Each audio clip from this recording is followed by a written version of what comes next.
안녕하세요. 이번 시간에는 예비창업 패키지 사업계획서의 구성에 대해서 살펴보도록 하겠습니다. 많은 분들께서 저는 사업계획서를 써본 적이 없어요 라고 하시는데요. 설령 사업계획서를 써본 적이 있다 하더라도 일반적인 사업계획서와 정부 지원 사업의 사업계획서는 차이가 있습니다. 그렇기 때문에 여러분들이 한 번에 합격하는 예비창업 패키지 사업계획서를 쓰시기 위해서는 기본적으로 전체적인 틀을 이해하셔야 되는데요. 제가 이번 시간 사업계획서가 어떤 내용들로 구성되어 있는지, 각 항목마다 어떻게 작성해야 되는지 알려드리도록 할게요. 그리고 여러분들이 꼭 기억하셔야 되는 포인트도 짚어드릴 테니까 끝까지 집중해서 들어주세요. 예비창업 패키지 사업계획서 양식이라는 파일을 열어보시면 사업계획서 작성 목차가 눈에 띕니다. 이 목차 페이지는 첫 번째 페이지인데요. 여러분들이 사업을 신청할 때에는 반드시 삭제하고 제출해 주셔야 돼요.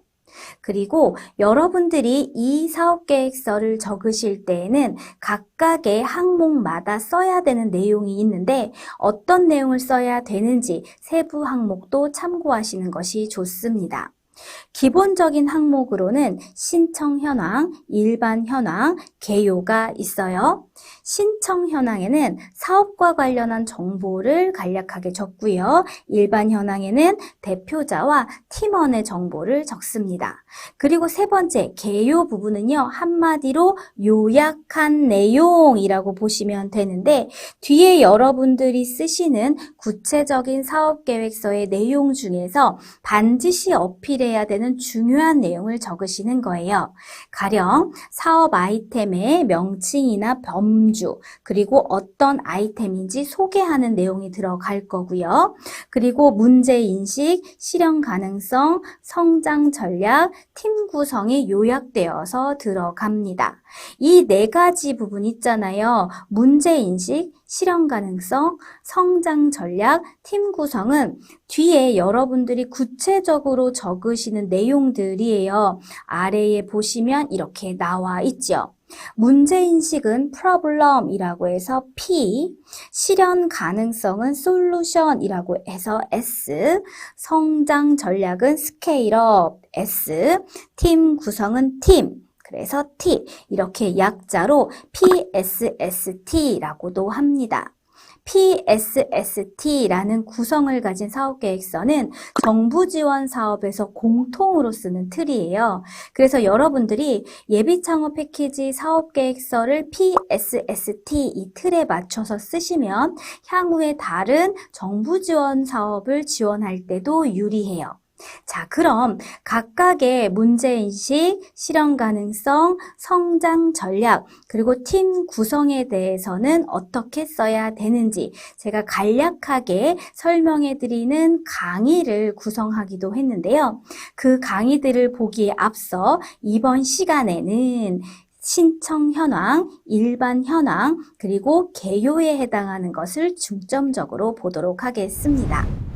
자, 본격적으로 지원사업 사업계획서를 써볼까요? 사업계획서는요, 목차를 제외하셔야 됩니다. 반드시 삭제하고 제출하시고 그것을 제외하고 총 몇 페이지? 15페이지 이내로 작성해 주세요. 어떤 분들은 하고 싶은 말이 너무 많아서 이걸 넘어가시거든요. 그런데 많이 썼다고 해서 유리한 거 아니에요. 이처럼 정부 지원 사업에서 페이지 양을 정해주는 경우는 반드시 지키셔야 됩니다. 그리고 사업계획서 양식은 변경 삭제할 수가 없으며 추가 설명을 위한 이미지, 사진, 표 등은 삽입이 가능하다라고 합니다. 자, 사업계획서에요. 그 텍스트, 글씨만 있으면 중요한 내용이 눈에 잘 보이지 않아요. 그런데 가독성을 높여주는 게 좋거든요. 시각화함으로써 심사위원들이 여러분들의 아이템의 핵심을 빨리 파악할 수 있도록 돕는 거죠. 그 역할을 하는 것이 바로 이미지 이미지, 사진표가 되겠습니다. 여러분도 10분 활용하세요. 자, 그리고 파란 글씨로 작성된 안내 문구는 삭제하고 검정 글씨로 작성해서 제출해라 라고 하고 있습니다. 여기 나와 있는 이것도 마찬가지예요. 이것도 여러분이 나중에는 삭제하시는 거예요. 그래서 신청 현황을 여기까지 올리시면 어떻습니까? 여러분들이 하고 싶은 말을 할 수 있는 여지가 더 많아지겠죠? 자, 이어서 볼게요. 자, 이어서 대표자 직원의 성명, 성별, 생년월일, 대학교 이름, 그리고 소재지, 직장명 등은 어떻다? 개인정보이기 때문에 반드시 제외하고 동그라미든지 별표 등으로 마스킹해서 작성해라 라고 합니다.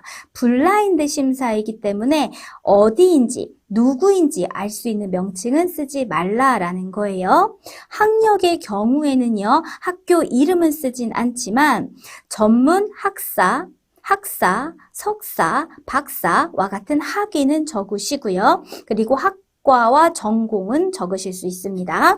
직장의 경우, 직장에 다녔던 경력이 있거나 다니고 있다라고 한다면 직장명 쓰시면 안 되고요. 어떤 직업, 직군에 있으셨는지, 어떤 중요한 업무를 수행하셨는지 작성하실 수는 있어요. 자, 신청 현황으로 넘어가서 신청 현황 어떻게 쓰는지 볼게요. 먼저 신청 주간 기관명을 써라 라고 합니다. 주간 기관명이 뭐지? 라고 하실 수 있는데요. 이건 여러분 예비 창업 패키지 공고문을 보시면 돼요. 저랑 같이 볼게요. 예비 창업 패키지 공고문 부침 1에 보면 선정 규모라고 나와 있지요. 각 소재 지역에 따라서 어떠한 주관기관이 있고 선정은 몇 명 하는지 이렇게 정리되어 있습니다. 예비 창업 패키지 신청 분야는 일반 분야와 그리고 특화 분야로 크게 두 가지로 나뉘는데요. 일반 분야의 경우 소재지가 서울이다 라고 한다면 건국대, 광운대, 동국대, 서울과기술대, 연세대 이렇게 5개의 주관기관 중에서 여러분들이 선택하시면 돼요. 그런데 나는 만약에 여성이다. 나는 소셜벤처 그 기업을 운영하고자 한다. 그러한 아이템이다 라고 하신다면 특화 분야로 지원을 하시면서 서울의 경우 특화 분야 소셜벤처는 벤처기업협회를 주관기관으로 적으시고 나는 소재지가 서울인데 특화 분야로서 여성 창업자이기 때문에 나는 요걸로 넣고 싶다라고 하신다면 한국여성벤처협회를 주관기관으로 쓰시면 되겠습니다. 여러분이 만약에 인천에 소재지를 가지고 계셨다라고 한다면 인천대, 인하대 중에서 선택하시면 되겠죠? 그럼 이런 질문 하시는 경우 있어요. 내가 있지 않는 타 지역으로 넣으면 안 되나요? 안 되지는 않는데요. 기본적으로 주관기관은요, 소재 지역에서 70% 이상을 선정하기 때문에 타 지역의 분들은 다소 불리합니다. 그래서 본인이 소재한 지역을 우선적으로 적는 것이 좋다라는 거 기억해 주세요. 주관기관명 오른쪽에는 과제 번호를 적는 란이 있어요. 과제 번호는 K-스타트업 웹사이트에서 찾으실 수 있거든요. 먼저 K-스타트업에 회원가입을 한 후에 예비창업 패키지 공고문을 찾으셔서 신청하기를 하세요. 그런 다음에 기본 정보만 입력하시고 임시 저장하시는 거예요. 그리고 나서 마이 페이지에 들어가시면 예비창업 패키지 과제 번호를 확인하실 수가 있습니다. 그리고 신청 분야는 일반과 특화 중에서 고르실 수 있고요. 사업 분야는 제조, 지식 서비스, 융합 중에서 고르실 수 있어요. 여기 하얀색 네모칸 보이시지요? 하얀색 네모칸을 까만색 네모칸으로 바꿔서 삽입하시면 체크가 됩니다. 그리고 기술 분야는요. 공예 디자인을 비롯해서 이렇게 7가지가 있는데 본인이 해당하는 기술 분야를 체크하시면 돼요. 돼요. 뭐 웹서비스 개발, 뭐 그런 솔루션에 해당하는 것들은 정보통신에 해당할 가능성이 높겠죠. 여러분들 아이템에 따라서 체크하시면 돼요. 그 아래에 사업비 구성 계획이 있는데요. 정부 지원금을 얼마나 받을 건지에 대해서 적는 거예요. 여러분들이 최대 1억 원을 받으실 수 있거든요. 그리고 평균 5천만 원 한도 이내로 작성이라 라고 하고 있는데 주의해야 되는 점이 있습니다. 신청 금액을 초과해서 정부 지원 사업은 지급될 수가 없어요.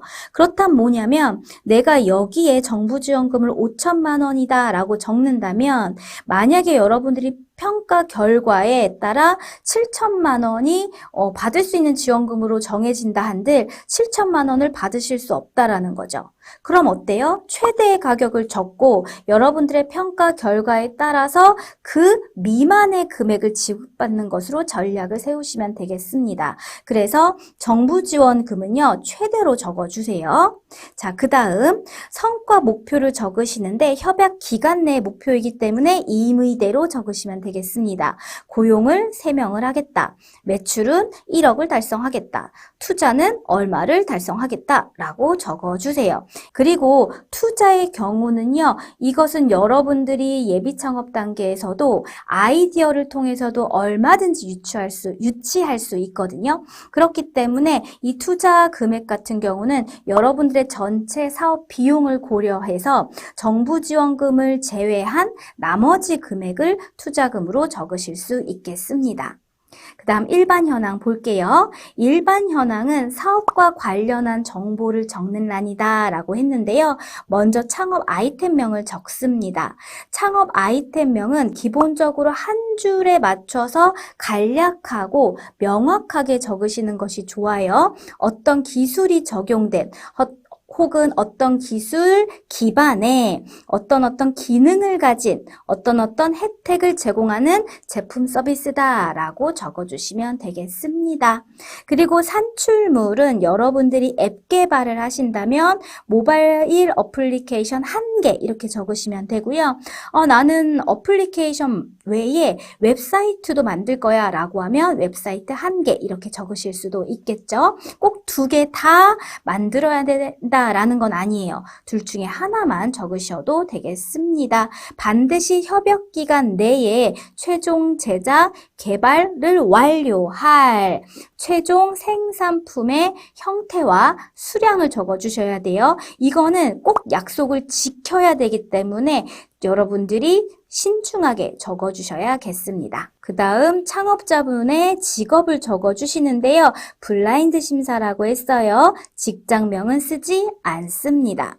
교수인지 사무직인지 대학생인지만 쓰시면 되고요. 프리랜서라면 프리랜서라고 적어주시면 되겠어요. 그리고 오른쪽에 기업명을 적으시는데요. 여러분들이 앞으로 사업자를 낼 기업의 이름을 적으시면 되겠습니다. 임의대로 적으시면 돼요. 자, 그리고 밑에 창업팀 구성 현황이라고 되어 있죠? 대표자 본인을 제외하고 적으시는 겁니다. 만약에 대표자가 공동으로 또 한 명이 있다라고 한다면 직위를 공동대표라고 하면 되겠고요. 그 다음 또 다른 팀원의 직위를 임의대로 정해주세요. 대리, 과장, 부장 적절하게 적어주시면 되고 그분들이 어떠한 업무를 담당하게 될지 그리고 그분들이 어떠한 역량을 보유하고 있는지 적으시면 되겠어요. 경력과 학력을 적으시는데 학교 이름, 회사 이름 적으시지 않고 학력의 경우는 땡땡학 박사, 전공은 적으셔도 되니까 경영학 박사, 경영학과 교수 재직, 그리고 몇 년 이렇게 연수를 적으시면 되겠죠. 만약에 업무와 관련된 경력이 있으시다면 이렇게 적으실 수 있겠죠. 모바일 어플리케이션 개발 경력, 솔루션 개발 경력, 무슨 소프트웨어 개발 경력 이렇게 적으시면 되고 이거 역시도 몇 년 이상의 경력을 가졌는지 연수 적으시면 돼요. 자, 구성 상태 한번 볼까요? 구성 상태의 경우는요. 이미 팀원으로 정해졌다라고 한다면 완료라고 적어주시고요. 앞으로 예정이다라고 한다면 예정이라고 한 뒤 그분이 합류하실 연도와 월을 적으시면 되겠습니다. 24년 5월 이런 식으로 적으면 되겠죠. 팀 구성이라는 것은 현재까지 완료된 팀원들만을 얘기하는 게 아니에요. 향후에 여러분들이 데리고 올 여러분들과 같이 일할, 합류할 팀원까지도 포함하니까 예정이라고 적으면 되니 반드시 1명, 2명 필요한 분야마다의 담당자를 이렇게 팀원으로 적어주세요.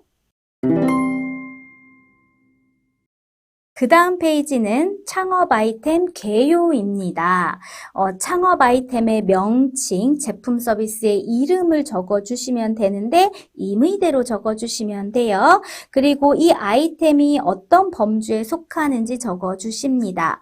인공지능 모바일 앱 개발 이런 식으로 써도 되고요. 제조업이라고 하면 스포츠 음료, 무슨 식품 이렇게 적으셔도 되겠죠. 자, 그리고 아이템 개요를 보도록 하겠습니다. 아이템 개요는요. 여러분들이 개발 또는 구체화하고자 하는 제품 서비스가 어떤 건지에 대해서 적으시는데 핵심 기능이 무엇이고 고객에게 어떤 가치를 제공할지 적어주셔야 돼요. 간략하게 적어주시는데 한 3-4줄 정도로 잘 요약해서 한눈에 여러분들이 개발하시는 핵심 기능이 보이게 적어주세요. 그 밑에 부분은요. 이렇게 3가지 파트인데요. 문제인식은 프로블럼, P에 해당하고 팀 구성은 팀, T입니다. 실현 가능성은 솔루션 S이고요. 성장 전략은 스케일업 S예요. PSST는 정부 지원 사업 사업계획서의 기본 틀이라고 말씀드렸습니다. 향후에 이 뒤에 여러분들이 구체적으로 이렇게 쓰시는 보여드릴까요? 이렇게 보세요. 문제인식 1-1, 1-2, 실현 가능성 2-1, 2-2 이렇게 자세하게 쓰시는 내용들이 있지요. 그것의 중요한 포인트를 이 개요란에 여러분들이 요약해서 적어주시는 거예요. 자, 그리고 주의하셔야 되는 것은 이것은 요약 페이지잖아요. 반드시 한 페이지 안에 다 적도록 한다라는 것 잊지 마세요. 심사위원들은 수많은 사업계획서를 봐야 합니다. 그렇기 때문에 이 페이지를 통해서 여러분들의 아이템이 무엇이고 어떤 강점을 가졌는지를 빠르게 파악하고자 하거든요. 그렇기 때문에 이 한 페이지 안에 중요한 내용을 쏙쏙 넣을 수 있도록 여러분들이 신경 써서 작성하셔야 돼요. 선생님 저는 도저히 한 페이지 안에 안 돼요 라고 하신다면 맨 마지막에 이미지 있죠. 이미지 정도는 뒷페이지로 넘어가셔도 괜찮습니다. 그런데 이미지가 뒷페이지로 넘어간다면 어때요? 뒤에 문제인식 등등의 구체적인 내용을 쓸 수 있는 페이지가 줄어들겠죠. 그런 거를 전반적으로 고려해서 결정하세요. 그리고 이미지는요, 반드시 넣으셔야 되는데요. 이미지를 넣을 때는 사진이나 설계도 등을 삽입을 합니다. 그리고 그 사진과 설계도가 어떤 것인지 제목을 아래에 간략하게 쓰셔야 된다는 것도 잊지 마세요. 여러분들이 만약에 앱 개발을 한다면 앱 개발을 어떻게 할지 기본적인 이미지로 보여주시는 것도 좋아요. 제가 사례를 하나 보여드릴게요. 자, 여기 보시면 이미지란에 이렇게 사진이 들어가 있는 걸 발견하실 수 있지요. 결과물이 어떤 것이 나올지에 대한 여러분들의 계획을 시각화해서 보여주시면 되겠습니다. 그리고 만약에 웹사이트를 개발한다라고 한다면 대략 이런 이미지로 만들 거예요 라는 디자인을 넣어주셔도 좋아요. 만약에 솔루션이나 기술 개발, 제조업에 관련한 있는 경우는요, 그 제품을 개발하는 도식을 이미지로 만들어서 이 안에 넣어주셔도 좋습니다. 자, 이렇게 기본적인 사업계획서 구성에 대해서 알아봤습니다. 여러분들의 사업 아이템의 강점이 한눈에 보일 수 있도록, 그리고 지금 사업계획서에서 안내해준 사항들을 어기지 않고 온전히 잘 작성해서 제출하실 수 있도록 꼭 신경 써주세요. 자, 이렇게 예비창업 패키지 사업계획서의 신청 현황, 일반 현황, 그리고 사업 아이템의 개요까지 어떻게 쓰는지 살펴보았는데요. 제가 쭉 설명해 드리면서 이 부분은 꼭 기억하세요 라고 했던 부분들 여러분들 체크해 두셨다가 사업계획서를 쓰실 때 꼭 놓치지 마세요. 이번 시간은 여기까지 하겠습니다. 수고하셨습니다. 안녕하세요. 이번 시간에는 예비창업 패키지 사업계획서의 문제인식 항목을 살펴보도록 하겠습니다. 문제인식 항목을 어떻게 작성하는 것이 유리한지 알려드리려고 하는데요. 같이 합격 포인트에는 어떤 것들이 있는지 체크하면서 끝까지 집중해서 들어주세요. 예비창업 패키지 사업계획서 양식과 샘플을 보여드리도록 할 텐데요. 문제인식과 관련한 내용은요, 세부적으로 두 가지가 있습니다.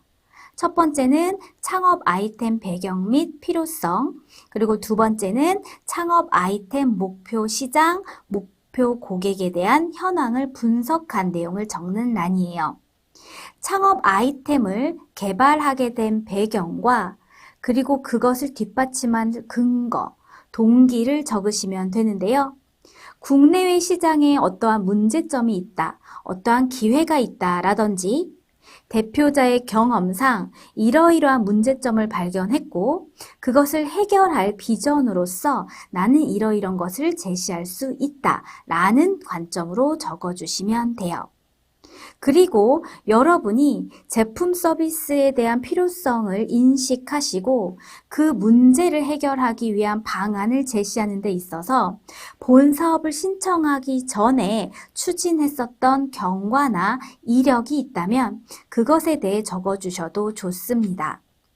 그리고 두 번째, 창업 아이템 목표 시장, 그리고 목표 고객에 관한 현황 분석은요, 진출하려는 시장의 규모와 상황, 특성 등을 써주시거나 경쟁사와의 경쟁 강도, 그리고 향후 전망 성장성, 그리고 고객의 특성을 기재하실 수 있고요. 이런 관점도 가능해요. 제품 서비스 개발 및 구체화 등을 통해 기대할 수 있는 효과를 적으셔도 되겠습니다. 먼저 첫 번째 사례를 통해서 창업 아이템 배경 및 필요성을 어떻게 적었는지 봐드릴게요. 자, 여기 나와 있는 샘플은요, 예비 창업 패키지에서 제공하는 작성 예시입니다. 이 예시 중에서 창업 아이템 배경 및 필요성은 먼저 시장에 대한 상황에 대해서 이야기하고 있어요. 외부적인 배경과 동기를 통해서 이 창업 아이템의 문제점을 드러내고자 한 것이죠.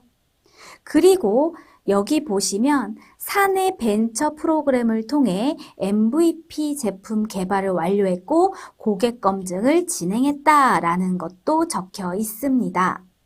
여러분들이 대표자로서 이 사업을 신청하기 전에 어떠한 이력을 가지고 있고 어떠한 경험을 했는지 적으셔도 된다라고 했잖아요. 지금 이 작성 예시에서는 그러한 부분을 적용해서 서술하고 있습니다. 한 가지 참고로 말씀드리면 지금 여기는 파란색 글씨로 나와 있잖아요. 예시기 때문에 그런 거거든요. 여러분들이 실제 작성을 하시고 제출할 때는 검은색으로 고쳐서 제출하셔야 된다는 거 잊지 마세요. 또 다른 사례를 통해서 1-2 창업 아이템 목표 시장 현황 분석란을 어떻게 작성했는지 보여드릴게요. 이 사업 계획서는요, 이 세부 항목의 전체 시장 규모 및 시장성에 대해서 이렇게 표로 보기 좋게 정리하고 있습니다. 전체 시장 규모는 얼마만큼이고 그 중에서 유효한 시장은 이만큼인데 그 중에서 내가 타겟하고자 하는 시장의 규모는 이만큼이다 라고 보여주는 거예요. 그리고 경쟁 강도에 대해서도 기존 시장과 비교한 도표를 제시하고 있는데요. 소요 시간과 비용에 있어서 자사 솔루션은 이렇게 적은 시간, 적은 비용이 든다라는 걸 시각적으로 바로 이해할 수 있게끔 작성해 두었습니다. 그리고 자사의 경쟁력을 보여주는 방법으로서 경쟁사와 비교했을 때 이러이런 항목에서 어떤 우위를 가지고 있는지 표로 제시하는 방법도 좋아요. 문제인식은 사업계획서에서 가장 먼저 보이게 되는 첫 번째 항목입니다. 이 항목을 통해 창업자는 자신의 아이템이 시장에서 어떤 문제를 해결하고 그 문제를 해결하는 여러분의 아이템이 고객에게 어떤 가치를 제공할지 명확하게 드러낼 수 있어야 된다는 점 잊지 마세요. 문제인식 항목을 작성할 때 여러분들이 꼭 아셔야 되는 포인트는 세 가지입니다. 바로 고객과 시장을 설정하는 것, 또한 어떤 고객을 어떻게 찾아야 하는지 아는 것. 이 세 가지 측면에 집중해서 같이 살펴볼게요. 예비창업 패키지 사업계획서 첫 번째 문제인식 항목에서는 아이템 선정의 배경과 근거를 설명하고 또 이 아이템으로 시장에 어떤 가치가 창출되는지를 이해시켜야 됩니다. 그래야 여러분이 여러분의 창업 아이템이 그 문제를 해결할 수 있다는 신뢰감을 줄 수 있거든요. 그래서 문제인식 항목을 작성하기 전에 여러분이 반드시 선행해야 하는 핵심 과정이 있습니다. 그게 바로 고객의 소비를 끌어낼 세부 시장을 구체화하는 것이에요. 세부 시장을 구체화하는 것에 대해서 좀 더 자세히 말씀드릴게요. 많은 창업자들이 사업을 구상하는 초기 단계에서 이 과정을 매우 소홀히 합니다. 혹은 모르고 그냥 넘어가는 경우도 많은데요. 그런데 저는 여러분이 시장을 구체화하는 과정을 꼭 잊지 않길 바래요. 왜냐하면 시장을 구체화하는 것은 너무 작은 시장을 잡았다는 의미가 아니에요. 부정적인 의미가 아니라는 겁니다. 성장 가능성이 낮다라는 의미도 결코 아니에요. 따라서 시장을 구체화하는 것을 절대 두려워하지 마시고 이 강의를 끝까지 들어주세요. 문제인식은 시장과 고객이 어떤 것을 필요로 하고 어떤 것을 원하는지를 이해하는 것에서 시작합니다. 고객이 직면한 문제, 즉 페인 포인트를 파악하고요. 그 해결책을 제공하는 것이 바로 창업 그리고 사업이라고 할 수 있어요. 그래서 여러분은 문제인식 항목에 해당하는 세부 사항을 채워 쓰기 위해 먼저 해야 되는 일이 있는데 여러분이 진입할 시장을 정의하고 고객을 구체화하는 것이죠. 시장을 정의하고 고객을 구체화해야 그 시장에 진입할 여러분만의 차별화된 전략을 설득시킬 수 있으니까요. 고객과 시장을 정의하는 일은 매우 중요한데요. 왜냐하면 고객을 정의하지 못하는 창업자는 최악의 창업자라고도 할 수 있기 때문이죠. 그 이유는요, 간단해요. 고객을 이해하지 못한다면 우리 제품이나 서비스가 시장에서 어떻게 수용될지 예측하기 어려워지기 때문입니다. 시장을 찾기 위해서는 먼저 고객을 찾아야 돼요.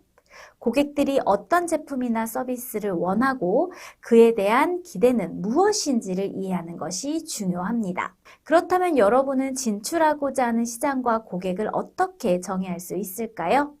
앞서서도 몇 번 이야기했는데요. 바로 시장을 세분화하는 거예요. 세부 시장에 맞게 최적화된 제품이나 서비스를 제공함으로써 고객들에게 가치를 그리고 혜택을 전달하는 것이죠. 그러므로 여러분이 놓지 말아야 되는 포인트, 바로 뾰족뾰족한 타겟을 찾아야 한다는 겁니다. 혹시 여러분은 여러분의 아이템으로 모든 시장을 다 섭렵하겠다는 생각을 하고 계신가요? 남녀노소 상관없이 모든 사람들이 다 나의 제품을 애용하고 찾길 바라시나요? 제가 다시 한번 강조해요. 뾰족뾰족한 아이템일수록 예비 창업 패키지에서는 매력을 발산한다는 사실을요. 자, 그럼 매력을 발산하는 뾰족뾰족한 아이템 찾는 요령에 대해서 이야기해 보도록 하겠습니다. 먼저 창업에서 중요한 전략적 도구 중 하나인 페르소나에 대해 알아보는 것부터 시작할게요. 페르소나 설정은요, 여러분이 어떤 고객을 타겟으로 삼아야 하는지를 결정하는데 매우 중요합니다. 페르소나는 고객을 구체적으로 이해하고 사업의 전략을 수립하는 데에 사용되는 도구인데요. 페르소나는 고객을 대표하는 하나의 가상인물로 이 가상의 인물을 통해 우리는 목표로 하는 고객의 특성, 고객이 필요로 하는 것과 원하는 것을 명확하게 이해할 수 있습니다. 페르소나 설정은 사업을 진행하는 다양한 결정에 있어서 일관성 있고 명확한 방향을 제시해주는 역할을 해요. 그리고 페르소나를 하나의 고객 프로파일이라고도 볼 수 있는데요. 이 프로파일에는 나이와 같은 일반적인 특성을 뛰어넘어서 매우 구체적인 정보를 포함하고 있습니다. 여기서 구체적인 정보라는 것의 정확한 의미를 예를 들어서 말씀드릴게요. 일반적으로 나이라고 하는 것을 연령대라고 오해하시면 안 됩니다. 그리고 성별도 구체적인 정보라고는 할 수 없어요. 여기에서 매우 구체적인 정보라고 하는 것의 정확한 의미를 한 번 더 짚을게요. 예를 들어서 성인, 여성, 20대는 구체적이라고 볼 수 없습니다. 보통 고객이나 시장을 이렇게 설정하는 분들이 많은데요. 단순히 성인, 여성, 20대 둘이 뭉실한 페르소나를 통해서는 여러분들의 구체적인 전략을 찾을 수 없기 때문에 기억하세요. 남녀노소, 성인, 청소년, 20대, 심지어 5, 60대라고 대상을 정하시면 안 돼요. 자, 그럼 어떻게 해야 될까요? 창업자의 주관대로 우리 커피의 주요 고객은 20대 여성이고 강남에 살 거야 라고 한다면 일반화의 오류에 빠질 수 있습니다. 즉, 근거 없는 창업자 한 사람의 경험이나 주관적 판단만으로는 모든 고객을 설명하는 것이 어렵다는 것이죠. 여러분 한 사람의 판단으로 사업을 해서는 안 돼요. 사업을 효과적으로 운영하기 위해서는 창업자의 직관이나 통찰이 아닌 보다 객관적이고 다양한 데이터가 필요합니다. 페르소나는 정확할수록 좋아요.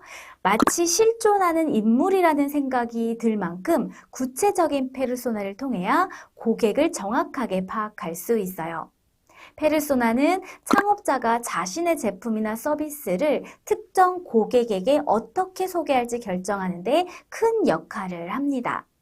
페르소나를 통해서 사업 전략을 세우는 것은 문제인식의 기초이자 핵심이라는 것 꼭 기억하셔야 돼요.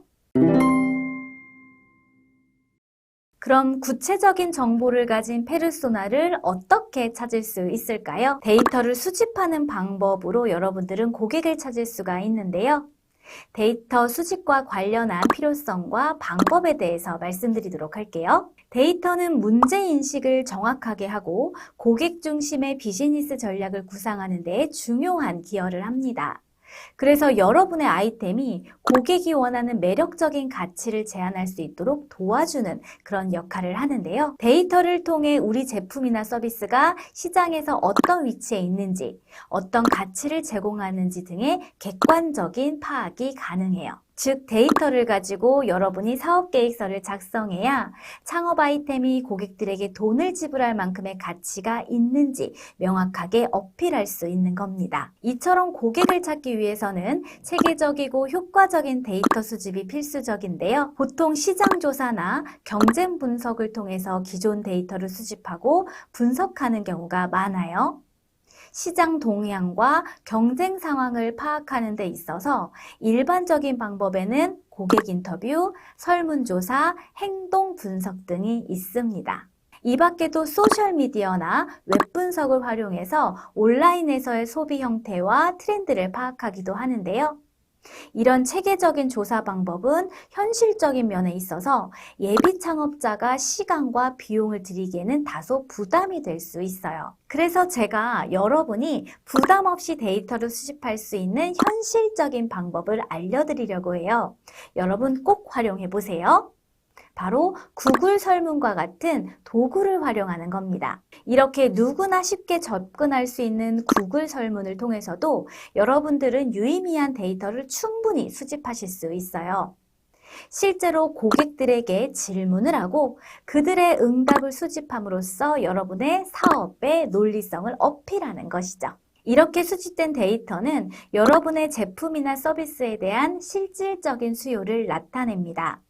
이 데이터는 제품에 대한 직접적인 피드백이기 때문에 그만큼 고객을 가지고 있다라는 의미이기도 해요. 그래서 여러분의 제품이 얼마나 여러분이 타겟하는 고객에게 가치가 있는지 증명할 수 있는 것이죠. 그 어떤 대단한 기관의 자료보다도 여러분이 직접 모은 단 몇 개, 단 50개, 단 100개의 데이터가 더 가치 있다는 걸 명심하세요. 여러분이 모두 아는 기업도 그렇게 시작했어요. 에어비앤비는요, 플랫폼을 만들기 전에 창업자가 직접 에어비앤비 시스템을 테스트했고요.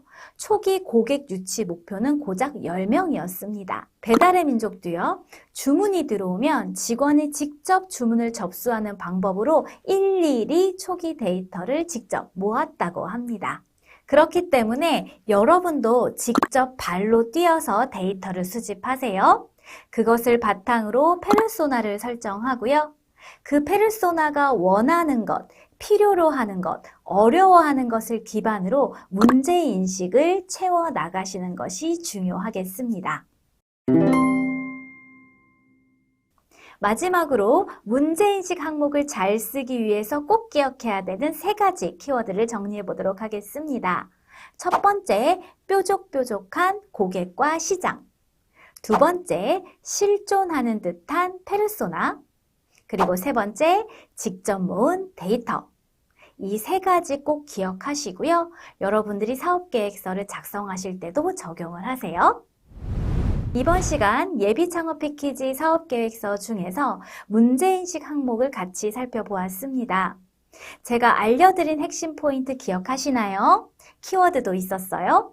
그 부분에 유의해서 여러분의 사업계획서를 작성해 보세요.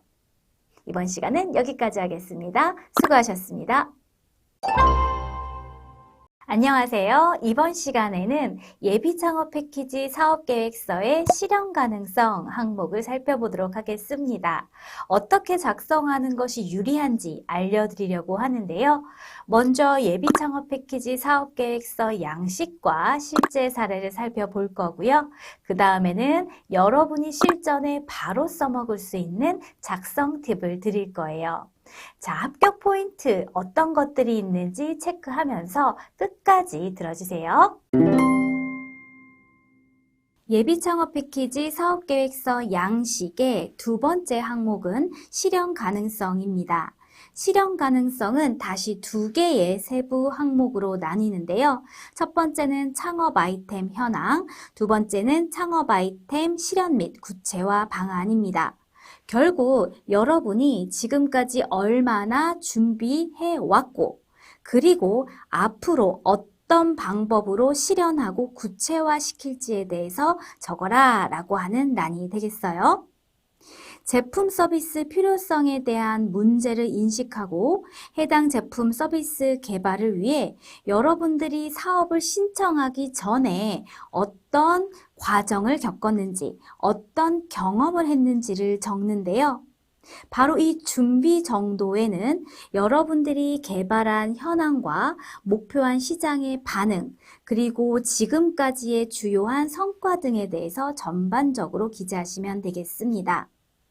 그리고 2-2 실현 및 구체화 방안에는 여러분이 다름 아닌 언제 협약기간 내에 실현 및 구체화하고자 하는 방안에 대해서 적으시는 거예요. 여러분이 파악한 문제점과 개선점을 어떻게 실현할지를 구체적으로 적으시는 거죠. 그리고 또한 기존 시장 내에 경쟁 제품이나 서비스가 있다면 그것과의 비교를 통해서 우리는 어떠한 역량을 보유하고 있고 그 보유한 역량을 기반으로 경쟁력과 차별성을 확보할 수 있다라는 어필을 해주시면 좋겠습니다. 그래서 우리는 정말 잘 실현해낼 수 있어요 라는 점을 어필하는 거예요. 첫 번째, 예비 창업 패키지에서 준 작성 예시를 보면은요, 창업 아이템 현황에 관련해서 이 사업자는 내가 기존의 스마트 기기 사용 습관을 교육 앱의 핵심 기술로 개발한 적이 있다. 개발을 완료했고, 팀원들과 함께 이러이러한 사업화 과정을 완료해냈다. 라고 하고 있습니다. 사내 벤처 활동을 했다라는 것을 기술하고 있네요. 그리고 이 아이템과 관련해서 나는 MVP 버전의 앱을 이미 개발 완료했어요 라고 하고 있어요.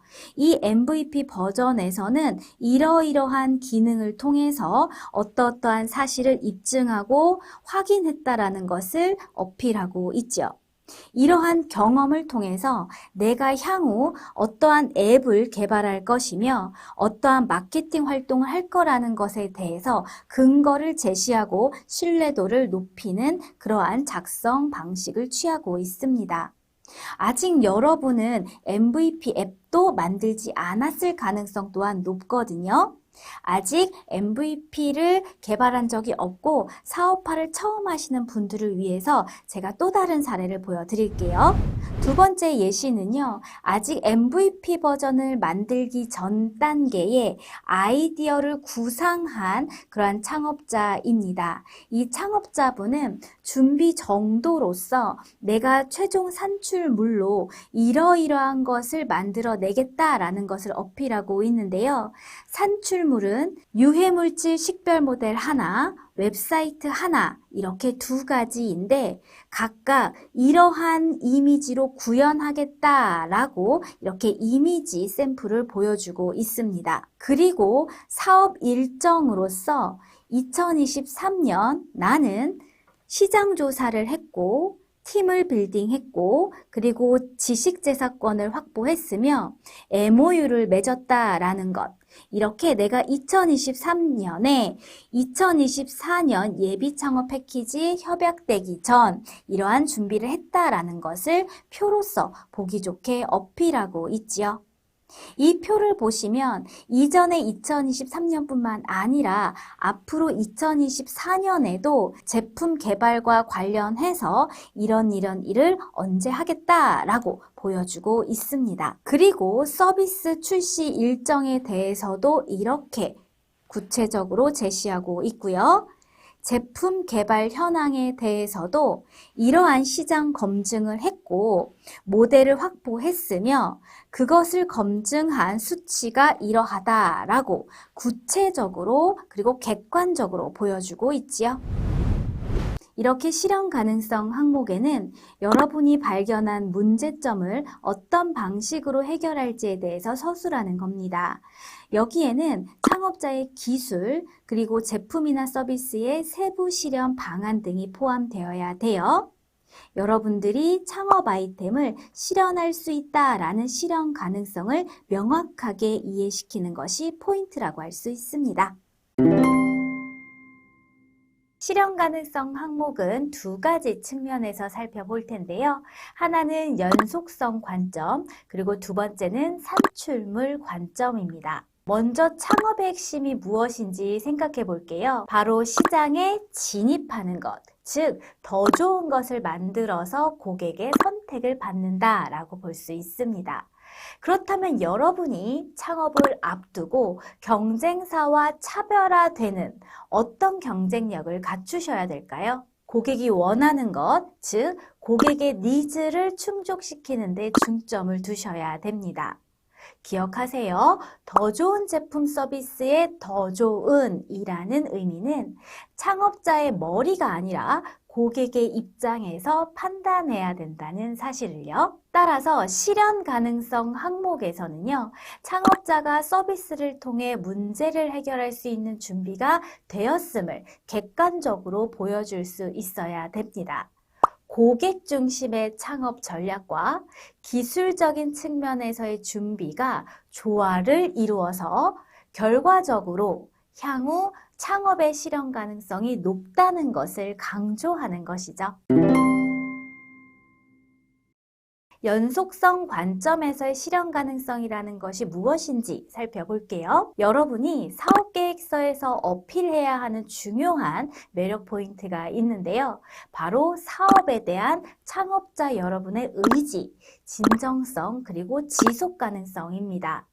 창업자가 사업과 관련한 어떤 경험을 했는지, 사전에 얼마나 진행했는지, 그리고 개발이 필요하다면 현재 얼마나 진행되었는지 등 그동안 여러분이 사업과 관련해서 해온 다양한 활동들의 이미지나 자료를 통해서 그러한 내용을 잘 드러내셔야 돼요.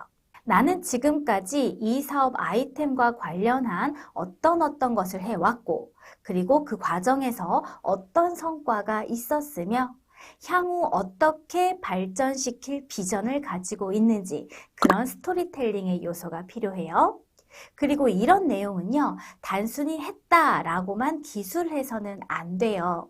앞서 말씀드렸다시피 이미지나 자료를 통해서 근거를 제시하셔야 됩니다.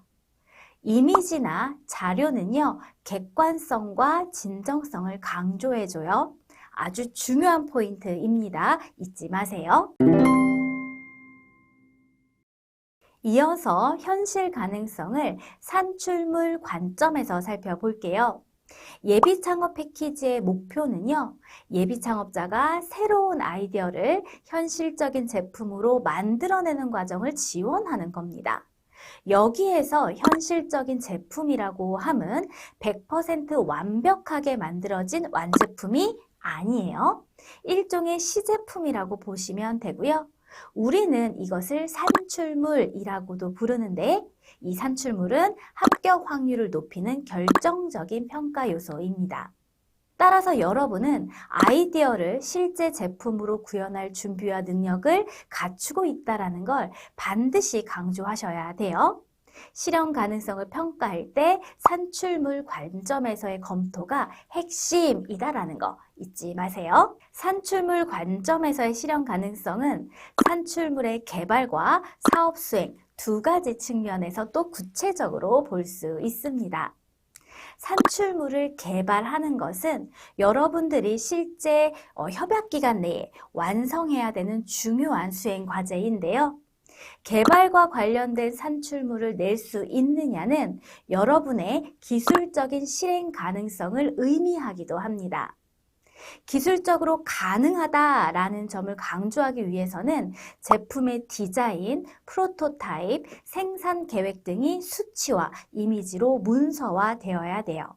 이러한 자료는 창업자가 개발 과정에서 예상치 못한 문제에 대비하고 향후 수정이나 업그레이드를 수월하게 할 수 있는 그런 기반을 갖추고 있음을 보여주기 때문에 정말 중요해요. 산출물 개발의 실현 가능성을 보여주는 요소는요, 고객 데이터, 지식재산권, 그리고 앱 서비스 기획서 디자인입니다.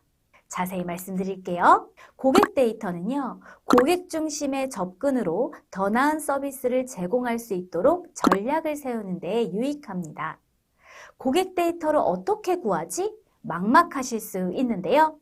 여러분은 구글 설문 등 직접 여러분이 수동으로 해본 특정 경험을 통해서도 고객 데이터를 확보하실 수 있습니다.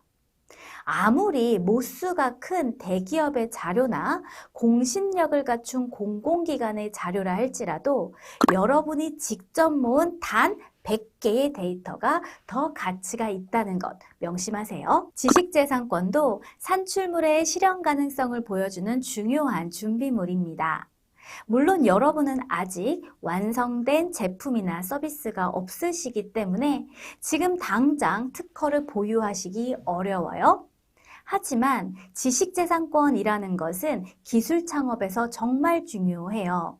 그렇기 때문에 상표와 특허에 관련해서 내가 준비할 수 있는 것은 가능한 준비해서 예비 창업 패키지에 지원하시고 향후에 나는 이런 계획을 통해서 상표와 특허를 보유하도록 진행하겠다라는 것을 사업계획서에 기재해 주시면 되겠습니다. 여기에서 여러분들이 꼭 기억하셔야 되는 주의사항 알려드릴게요.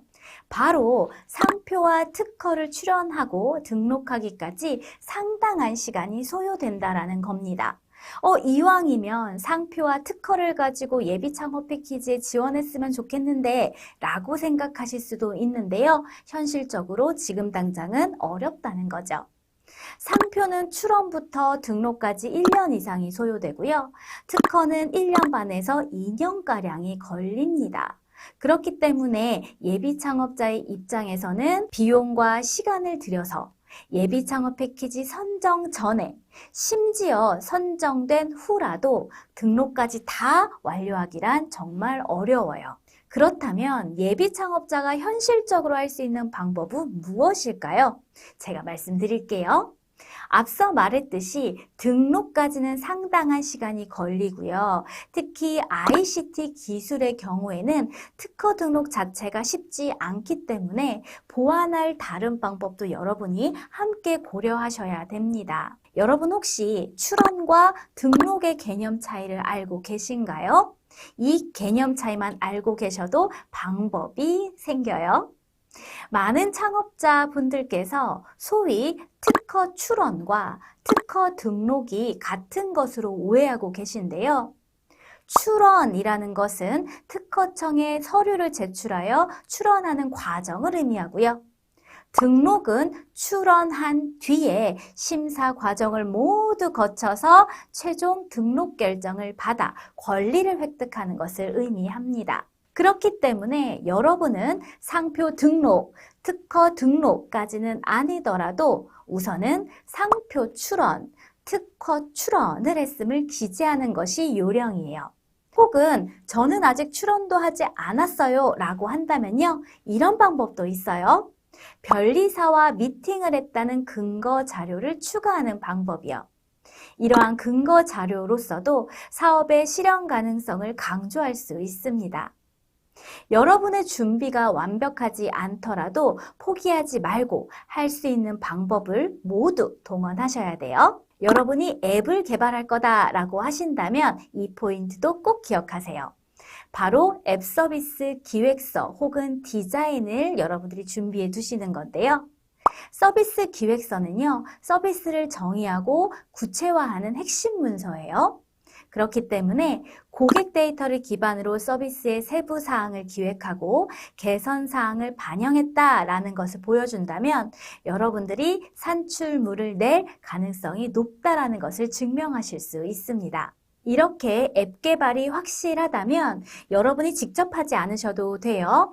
앱 외주 개발 업체를 통해서 서비스 기획 산출물이나 디자인을 받아서 사업계획서에 삽입하실 수 있습니다.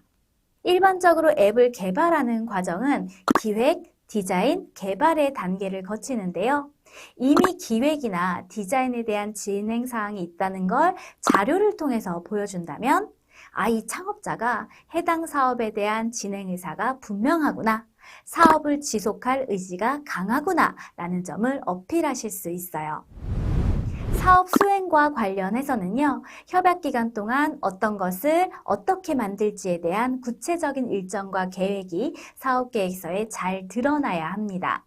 어떤 단계를 거쳐 차별화된 제품 서비스를 개발할지, 그리고 시제품은 언제 완료할지, 또 그에 따른 검증 단계는 어떤 방식으로 언제 이루어질지 등 실질적인 진행 현황을 명시하는 것이죠.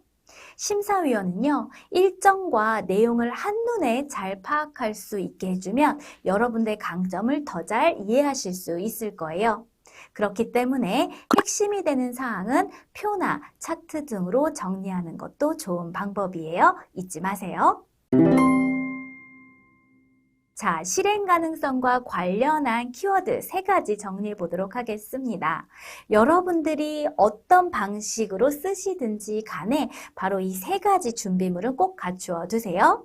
바로 고객 데이터, 지식재산권 출원, 서비스 기획서 디자인.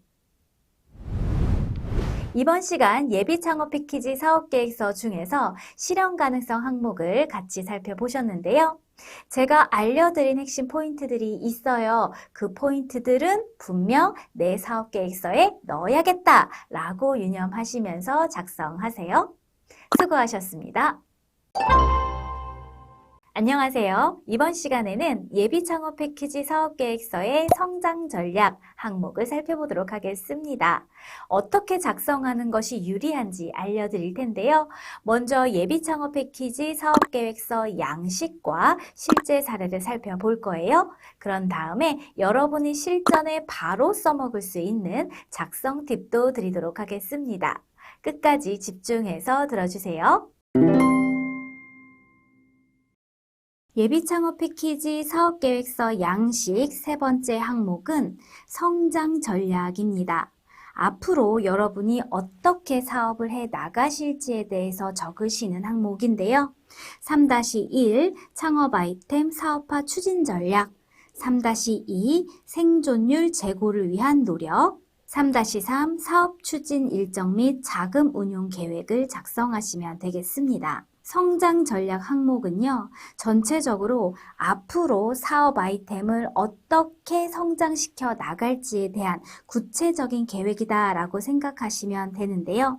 먼저 사업화 추진 전략으로서 제품 서비스의 수익 창출을 위해 어떤 비즈니스 모델을 구축할 건지에 대한 전략을 적으시면 되겠어요. 그리고 앞으로 사업화를 추진하는 데 있어서 여러분이 정의한 목표 시장에 진출하기 위해 구체적으로 어떻게 고객을 확보하고 수익을 창출할지 작성하시면 되겠습니다. 그리고 3-2 생존율 제고를 위한 노력에는요, 협약기간 내에 달성하고자 하는 사업화 성과에 대해서 기재하시고요. 그리고 협약기간이 종료된 이후, 앞으로라고 했잖아요. 사업을 지속하기 위해서 어떠한 구체적인 계획을 가지고 있는지 기재하시면 되겠습니다. 그리고 3-3 사업 추진 일정 및 자금 운용 계획에는 사업 전체 로드맵과 그리고 협약 기간 내의 목표 및 달성 방안을 적으시면 돼요. 전체 사업 추진 로드맵은 협약 기간뿐만 아니라 여러분이 전체적으로 사업을 추진하고자 하는 목표와 종합적인 일정에 대해서 기재를 하시는 것이고요.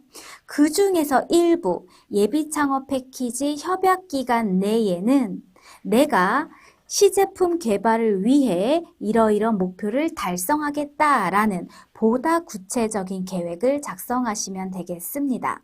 여기 사업계획서를 보면은요, 오타가 있어요. 사업계획서를 보다 보면 오타를 종종 발견할 수 있는데요. 여러분이 작성하시면서 이러한 오타는 수정하실 수 있어야 돼요. 사업 전체 로드맵은 3-3-1이어야 되겠죠. 그리고 협약 기간 내 목표 및 달성 방안은 3-3-2가 되어야 합니다. 만약에 오타를 발견하시면요, 여러분이 수정하셔서 제출하세요. 그리고 3-3-3 다음 세부 항목이 또 있네요. 여러분들이 받게 될 정부 지원금, 그러니까 사업화 지원금을 어떻게 집행할지를 적으시면 됩니다. 사업화 집행 계획은 이처럼 표로서 작성을 하시는데요. 여러분이 받고자 하는 정부 지원금 한도 내로 작성하시면 돼요. 비목은 어떠한 자금으로 쓸지에 대해서 명칭을 넣으셔야 되는데 이것은 공고문에 있습니다. 예비창업 패키지 예비창업자 모집 공고를 보시면 3번 지원 내용에 바로 사업화 자금을 어떻게 쓸 수 있는지 세부 내용이 적혀져 있어요. 총 사업비는 정부 지원금이 100%이고 여러분이 자부담해야 되는 대응 자금은 없습니다. 그럼 여러분이 각각의 비목마다 나는 얼마를 쓰겠다라고 그 총 사업비에 맞춰서 적으시면 되는데요. 집행 기준을 한번 보도록 할게요. 한도는 없지만 양산 자금으로는 사용하실 수 없습니다. 양산 자금이라는 것은 시제품이 아니라 판매를 위해 만드는 제품, 그것에 드는 비용을 나타내요. 이 점 유의하시고요. 그리고 밑에 창업활동비 같은 경우는 월 50만 원 한도로 적혀져 있으니 전체 협약 기간을 고려하셔서 적으셔야 돼요. 그 밖에 성장 전략에는 기타 자금 필요성 및 기타 어떻게 자금을 조달할지에 대한 여러분들의 계획을 적으시면 되겠습니다. 본 지원 사업 정부 지원금 이외에 드는 비용이라든지 아니면 투자 유치를 통해서 추가로 어떻게 자본을 조달할지 구체적인 내용을 기재하시면 돼요. 성장 전략 작성 요령은 두 가지 측면에서 살펴볼 거예요. 첫 번째는 추진 전략과 생존 전략, 그리고 두 번째는 자금 지출 계획과 예산 설정입니다. 먼저 성장 전략은 앞으로의 전략을 어필하는 항목이라고 생각하시면 돼요. 여러분이 향후 경쟁 환경에 대비하고 성장을 가속화할 수 있을지에 대한 논리적인 전략을 작성하는 겁니다. 앞으로 고객을 확보하고 수익을 창출하는 전략을 통해서 기존 시장의 영향력을 강화하거나 새로운 시장으로의 진출을 통해서 사업을 확장할 수 있다는 논리가 이 항목을 통해 뒷받침되어야 돼요. 성공적인 시장 진입은 아이템의 스케일업에 있어서 핵심적인 부분 중 하나이지만 단번에 많은 것을 실현할 수는 없습니다. 선택과 집중, 그리고 단계적인 선후 순서가 필요해요. 따라서 여러분이 작성하는 사업계획서에는 1년, 3년, 5년까지의 단기적인 향후 전략을 제시해야 합니다. 향후 사업화하는 과정에서 해당 사업이 안정적으로 운영될 수 있음을 보여줘야 하는 거예요. 예비 창업자에게 유리한 자금 지출 계획과 예산 설정에 대해서 이야기해 보도록 할게요. 성장 전략을 성공적으로 실현하기 위해서는 지출 비용, 매출 확보, 자금 유치 등 재무적인 측면을 고려해야 합니다. 자금 지출 계획에 대해서 구체적으로 살펴보겠습니다. 자금 지출 계획은 사업의 근간이 되는 아주 중요한 문서예요. 매출 확보와 자금 유치 전략을 세우기 위한 기반을 제공합니다. 사업 초기에는 자금의 효과적인 활용이 생존과 성장에 결정적이거든요. 그렇기 때문에 여러분들이 정말 신경 쓰셔서 계획을 세우셔야 돼요. 여러분이 사업에서 지출할 수 있는 지출 비용은 확보된 매출과 그리고 유치된 자금의 합이라고 보실 수 있습니다. 지출 비용은 적절한 예산 할당과 효율적인 비용 관리를 의미하는데요. 사업계획서에서 지출 비용에 대한 내역은 구체적으로 작성돼야 합니다. 지출 비용은 원가, 인건비 등을 포함하는데 얼마나 지출되는지 명확하게 사전 파악하셔야 되고요. 그리고 지출이 최소화되기 위한 전략도 필요해요. 앞에서도 말했던 것과 같이 지출 비용이라고 하는 것은 매출과 자금의 합이라고 했습니다. 그런데 여러분은 어떠신가요? 예비 창업자인 여러분은 매출이 없을 가능성이 높죠. 그렇기 때문에 여러분에게 지출 비용이라는 것은 곧 유치 자금에 해당합니다. 이 자금은요, 정부 지원금에 해당하는 경우가 많겠죠? 여러분이 예비 창업 패키지를 통해서 받게 되는 정부 지원금은 즉 사업화 지원금이라고도 하는데요. 자, 현실적으로 여러분이 예비 창업 패키지 사업계획서를 쓰는 이 상황에서는 사업화 지원금을 통한 자금 유치 또한 100% 확신할 수가 없습니다.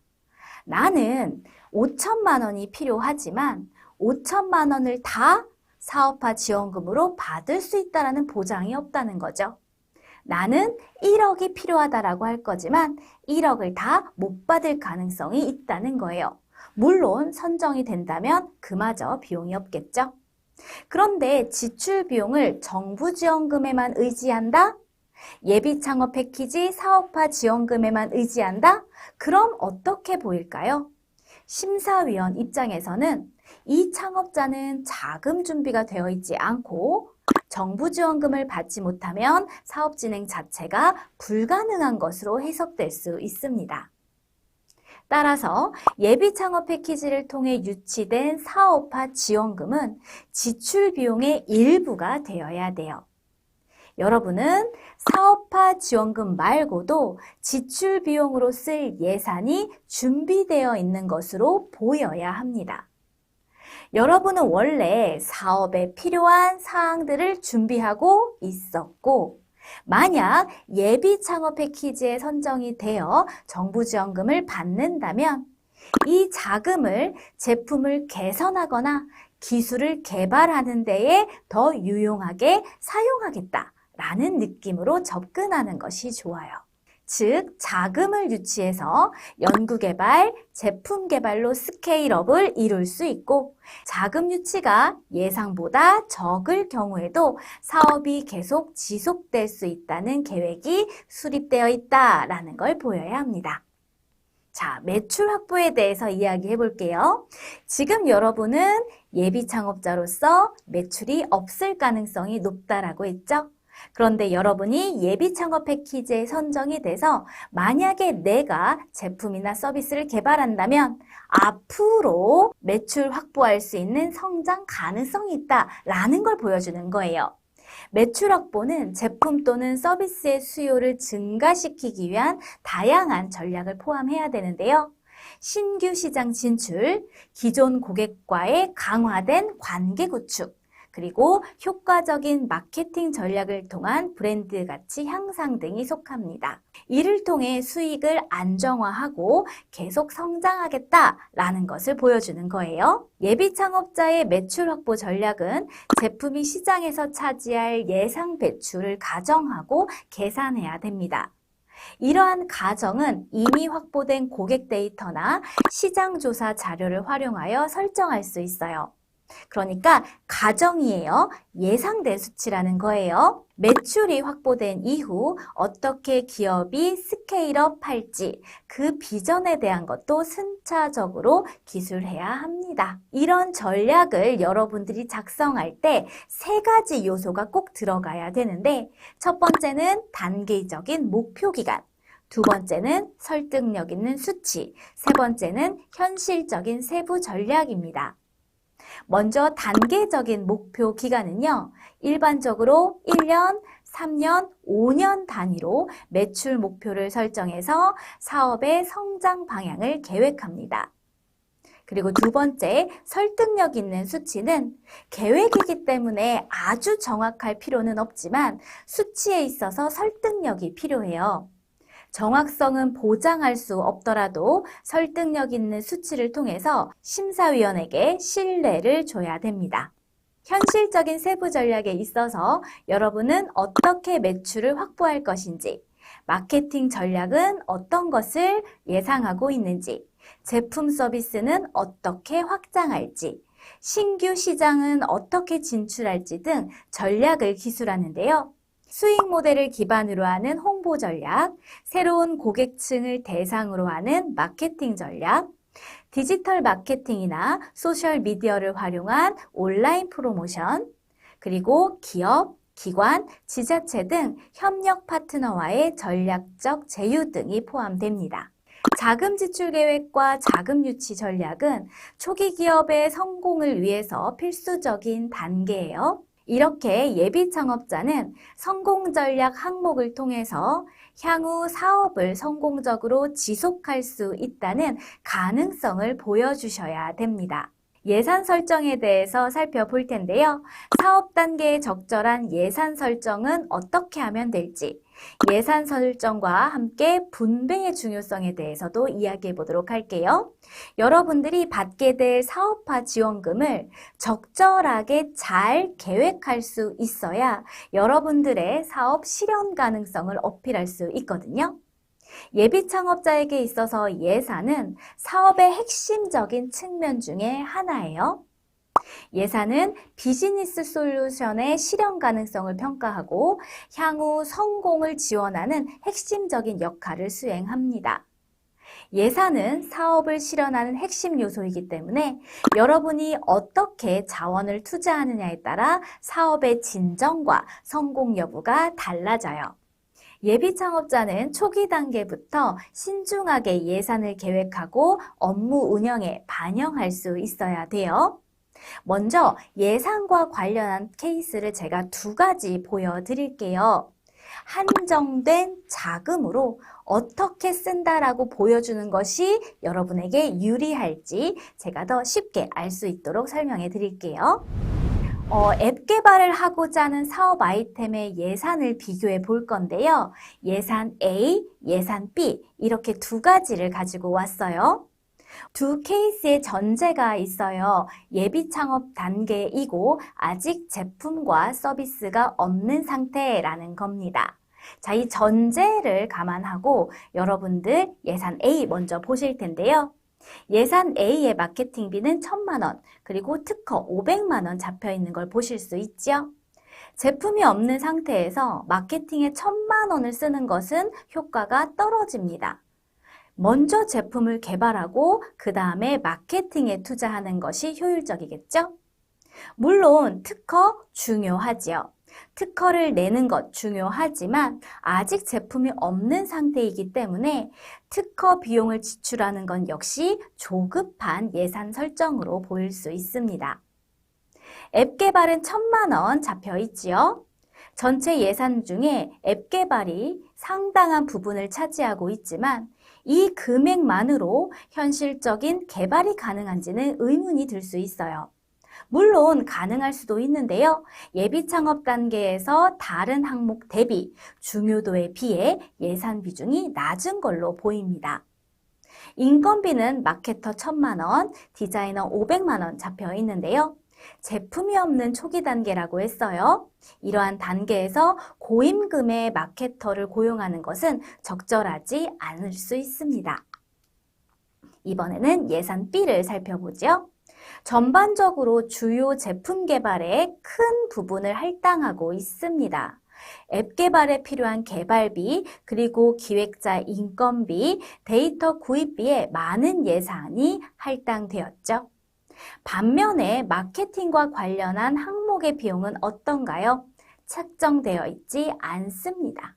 현실적으로 제품을 기획하고 필요한 자원을 확보하는 데에 필요한 예산 계획을 세웠다고 볼 수 있어요. 이처럼 예산 계획은 반드시 현실적이어야 합니다.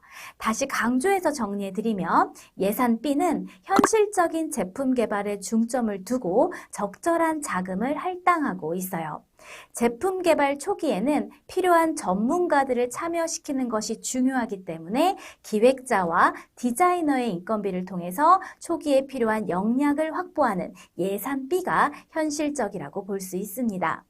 이런 점에서 예산 B는 이런 원칙을 잘 지켜 앞으로 사업의 실현 가능성에 대해서 강한 설득력을 강조하고 있다고 볼 수 있어요.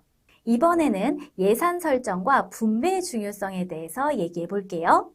예산은 창업의 핵심이고 실현 가능성을 높이기 위해서는 전략에 따라서 예산을 적절하게 분배해야 합니다. 예산을 잘못 사용하면 비용과 기회의 손실을 초래할 수 있기 때문이지요.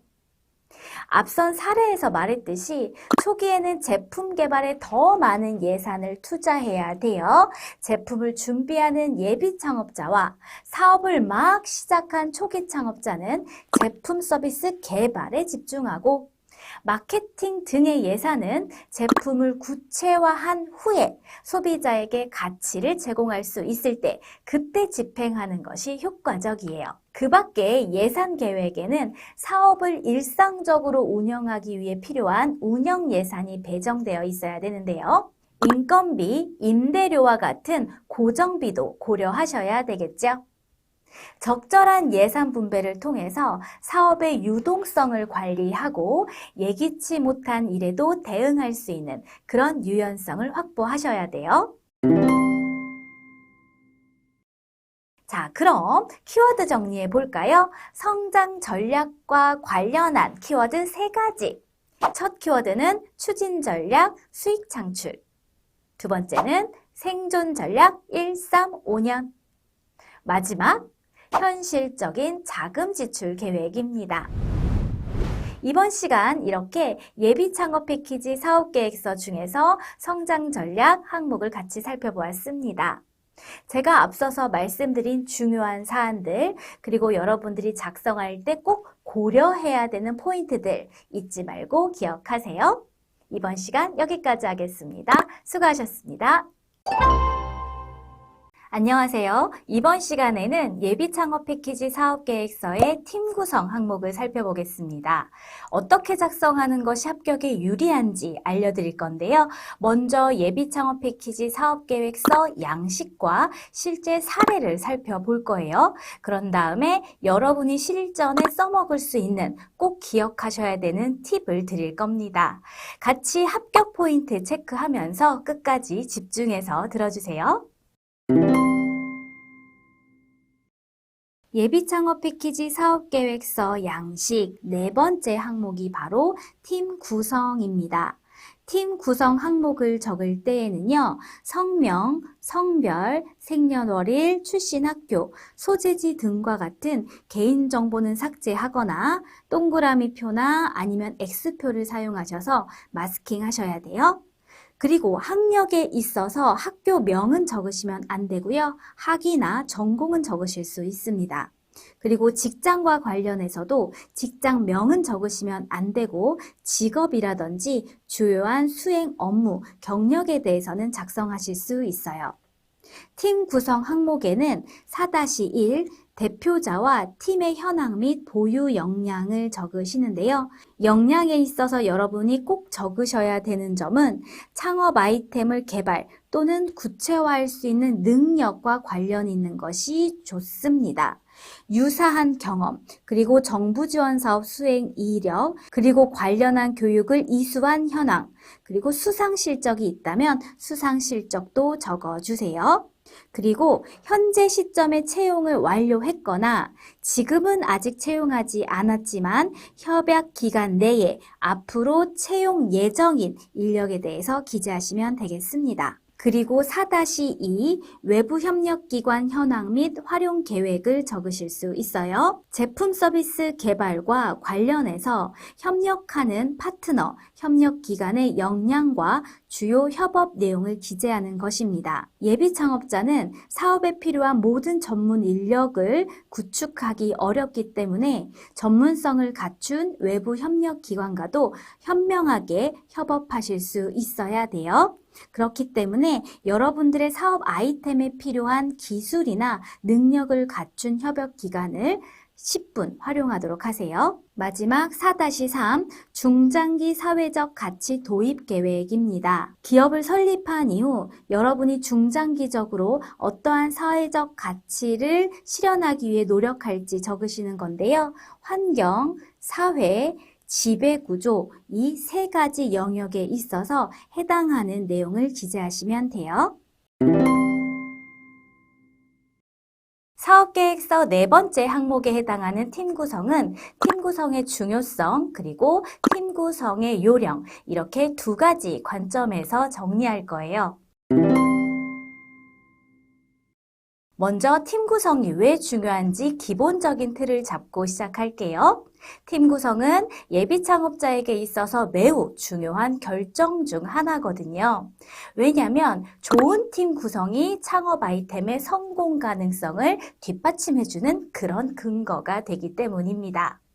심사위원은 효과적인 팀 구성만 보더라도 이 창업자가 이 사업 아이템으로 성과를 내기 위해 지속적으로 나아갈 수 있겠구나 라는 평가를 합니다. 그래서 창업자는 아이디어를 사업화하기 위해서 아주 기본적으로 아이템을 실현하는 데 필요한 핵심 역량과 전문성을 갖춰야 하는 거예요. 창업자는 지금 어떤 포지션에 어떤 인재가 필요한지 잘 파악하고 사업의 단계마다 적절한 팀원을 보충하겠다는 전략을 세워야 합니다.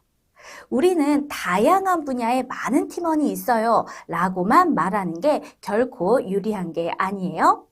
사업의 실현의 관점에서 반드시 살펴보셔야 돼요. 그리고 팀원 간의 화합과 상호 간의 신뢰는 효과적인 업무 수행과 의사소통을 가능하게 하는데요.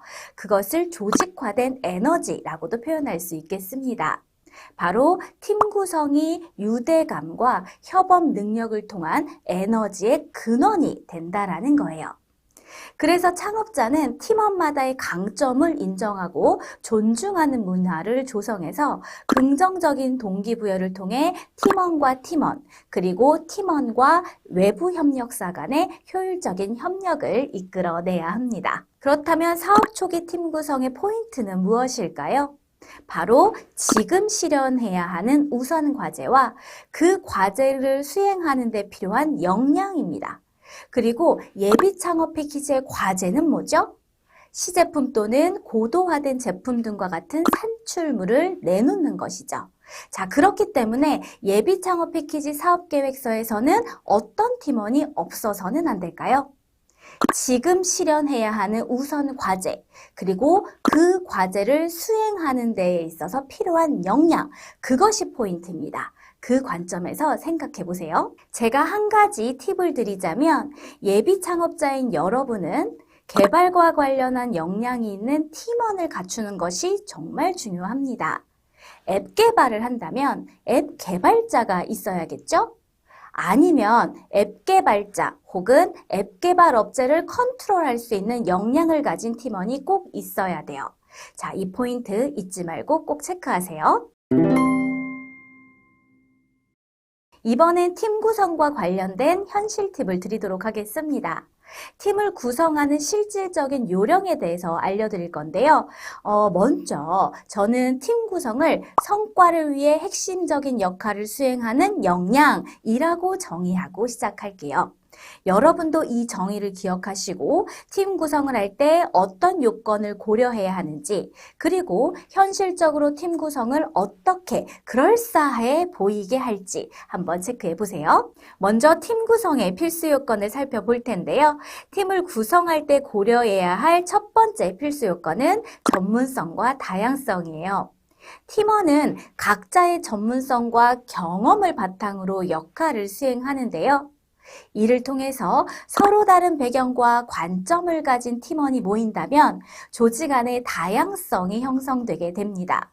그럼 더 창의적이고 혁신적인 문제 해결 방법을 찾을 수 있다는 장점이 있는데요. 그리고 이렇게 특정 분야의 전문가들이 함께 협업함으로써 업무의 효율성과 결과물의 퀄리티도 향상시킬 수 있습니다.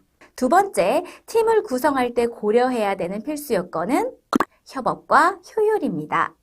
사업 초기 단계에서 각각의 팀원은 조직의 부품, 창업자의 아바타가 아니라 협업을 성과로 이끄는 중추적인 주체여야 해요. 그래서 단순히 비용적인 측면이 아니라 능동적이고 창의적인 협업을 통해 신속하게 성과를 낼 수 있는지에 중점을 둬야 합니다. 여러분의 팀 구성이 비즈니스 기반을 강화하고 변화에 빠르게 대응하며 효율적으로 성과를 낼 수 있는지 이 부분을 꼭 고려해서 팀을 구성하세요. 자, 창업을 앞두니 막 핑크빛 미래가 그려지시나요? 나는 성공할 것 같고 잘 될 것 같아. 이런 생각을 하실 수도 있는데요. 제가 현실적인 이야기를 좀 해볼게요. 아직 여러분의 아이템은 아무도 모르고요. 또 매출은 0원입니다. 이렇게 초기 창업에는 제품과 서비스가 제대로 구축되지 않았을 가능성이 높죠? 그런데 그런 제품 서비스만으로 여러분이 어떤 가치를 얼마나 인정받을 수 있을까요? 아마도 그 제품과 서비스 자체만으로는 가치가 없는 경우가 허다할 겁니다. 여러분이 예비 창업 단계의 사업계획서에서 보여줄 수 있는 것은 바로 여러분, 대표자와 팀원이에요. 그래서 예비 창업 패키지 사업계획서에서 팀 구성으로 사업 역량을 어필하는 게 진짜 중요해요. 제품 서비스도 없고 매출도 없는 단점을 보완해서 여러분의 역량이 성공 가능성이 있어 보이도록 그렇게 요령 있게 작성하시는 겁니다. 제가 2가지 실전 팁을 드릴게요. 첫 번째는 지금 그리고 앞으로의 팀원 측면이고요. 또 하나는 내부 그리고 외부의 팀원 관점으로 살펴볼게요. 팀 구성은 사업의 성공을 위해 최적화되는 방향으로 사업의 단계마다 유연하게 대응해야 돼요. 특히 예비 창업 패키지의 경우에는요, 지원할 때 내는 사업계획서 상의 팀원이 선정된 후에도 그대로 고정되어야 되는 게 아닙니다. 바뀌어도 상관없거든요. 그리고 또 한 가지 여러분이 기억해야 되는 포인트가 있어요. 바로 이미 하고 있는 팀원만을 적어라가 아니라 앞으로 함께 할 팀원으로 팀 구성을 하면 된다는 겁니다. 그러니 지금 혼자 활동하는 프리랜서, 1인 기업이거나 창업을 처음 해보는 개인이라고 해서 나는 팀원을 구성할 수 없어 라고 지레 겁먹고 포기하실 필요 없다라는 거예요. 팀원을 내부에 두느냐의 문제는 당연히 사업에서 없어서는 안 되는 역할을 하거나 직원으로 있는 것이 비용적으로 아니면 효율적으로 더 유리하다면 그 사람을 내부의 팀원으로 두는 것이 사업적으로 마땅하겠죠. 그런데 현실을 보자고요. 창업자는 여러 가지 한계를 가지고 있어요. 인적 네트워크의 한계가 있을 수도 있고 사업 초기에 팀을 구성하는 게 고정비와 연결되기 때문에 비용적인 리스크가 될 수도 있습니다. 이때 창업자는 현실적인 대안을 찾아야 돼요.